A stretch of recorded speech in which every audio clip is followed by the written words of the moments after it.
Freedom of speech around the world. In early 2005, North Korea blocked a large percent of its international phone lines to limit security leaks. Approximately 20,000 cell phones have been impounded, taken away. Internet is limited to an internal intranet limited to those websites deemed acceptable by the North Korean government. In 2004, the Chinese added more topics to those it could censor and began using better ways to enforce adherence to these laws. The Chinese government also banned reporting on cases where the government seized private land in rural areas. Books criticizing the government have been banned. The government continues to use technology designed to restrict what its citizens can access on the internet. The Indian Constitution guarantees freedom of speech to every citizen, and there have been landmark cases in the Indian Supreme Court that have affirmed the nation's policy allowing a free press and freedom of expression to every citizen. In India, the citizens are free to criticize politics, politicians, bureaucracy, and government policies. The freedoms are comparable to those in the U.S.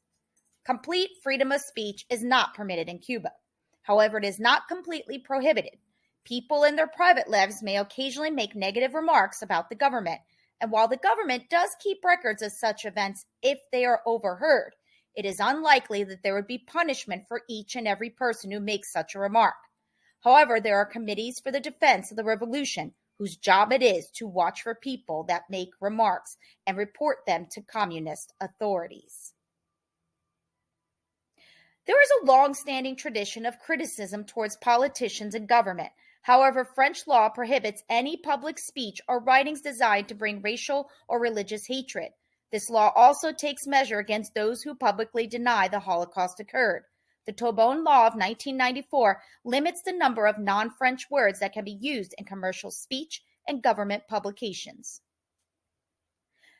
Article 5 of the Grundgesetz guarantees freedom of speech in Germany, but not without restrictions. Personal insults or speech that convey hatred are prohibited. This includes symbols used to promote intolerance or hatred, such as the Nazi use of the swastika. Created using Powtoon.